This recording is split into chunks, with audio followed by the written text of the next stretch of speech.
In the 90s, Japanese luxury brands were on the rise. And let's be honest, they were eating America's lunch in the premium sedan market. But Lincoln wasn't about to fold just yet. So they went all in on one final Hail Mary. The Lincoln Mark 8 was a bold break from the traditional playbook. But the stakes were high, and this was probably their last real shot at taking the fight to Japan. So how did it fare? Before we get to that, you've got to understand just how important the Mark series really was. This wasn't just some luxury coupe line. The Mark name carried weight. It was prestige. It was legacy. It all kicked off way back in 1939. And over the decades, Lincoln gave us icons. Take the Continental Mark II, one of those cars that looked like it should have had a Secret Service escort. I mean, that thing was pure presidential class. Then came the Mark V in the late 70s, sharp lines and big personality. And then finally came the Mark 8, the last of the line. By 1993, Lincoln was closing the chapter on one of its most prestigious nameplates. But just when it looked like the story was over, Lincoln had one final ace up their sleeve. See, Lincoln knew the old tricks wouldn't cut it anymore. The writing was on the wall. If they wanted to survive, they had to start pulling in younger luxury buyers without completely turning their back on tradition. So instead of playing it safe, they did something Lincoln almost never did. They took a risk. The Mark 8 was a huge leap from the boxier, more angular Mark 7. This thing was sleek, low, and curvy. It was built with wind tunnels in mind, not just chrome and sharp edges. And that fastback style rear, nobody saw that coming. For a brand known for being conservative, this was about as radical as Lincoln had ever gotten. And when you stepped inside the Mark 8, and you'd quickly see that this wasn't just another Lincoln. The cockpit in particular looked like something straight out of a concept car. Clean, sculpted, and driver-focused. It had this wraparound design that basically put every button in control right where your hands naturally fell. And then there were the options.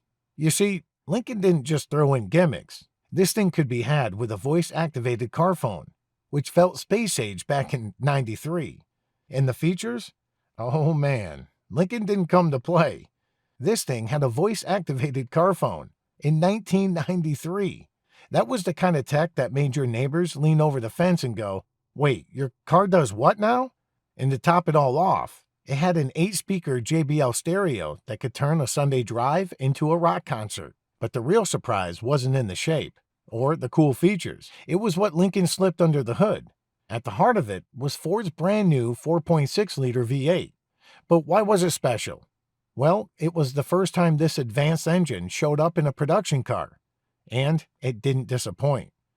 With 280 horsepower and 285 pound-feet of torque, it was even nipping at the heels of Cadillac's new Northstar engine.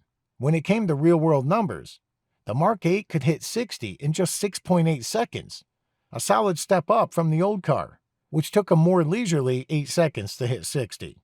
To top it off, the Mark 8 featured several notable chassis innovations, making it extremely comfortable at high speeds. And when the Mark 8 finally hit the streets, the reviews were mostly glowing, especially when it came to how it drove. The Lincoln seemed to nail it on almost every front: handling, steering, comfort, you name it. And most importantly, they said it stood toe-to-toe with the best in class when it came to things like road noise. And for the price, just under $39,000. I mean, for what you were getting, that felt like a smart buy. But there's always a but, right?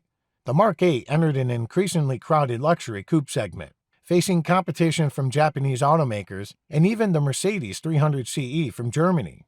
While the Japanese had established strong reputations for quality, European brands maintained their prestige positioning. Despite the praise, sales took a nosedive. First year, 32,000 units. Not bad. But by '96, that number had dropped to just 13,000. It was like throwing your best punch and realizing the other guy barely flinched. Still, Lincoln didn't throw in the towel just yet. Midway through '96, they introduced the LSC variant. This refreshed design brought in sleeker headlights, a new waterfall grille, and even some clever touches like turn signals built into the mirrors.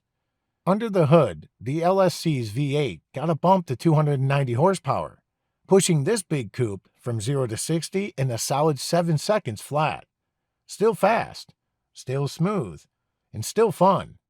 The Lincoln Mark 8 was America's answer to the rising tide of Japanese and European luxury in the 90s.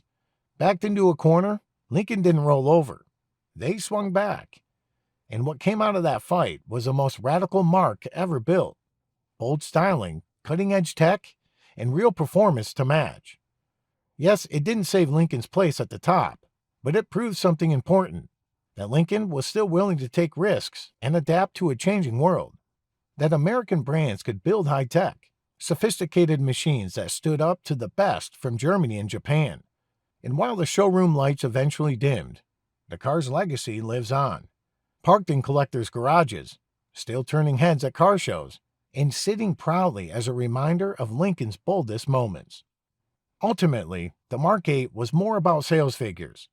This was the final chapter in the legendary Mark series, a line that had defined American luxury for decades.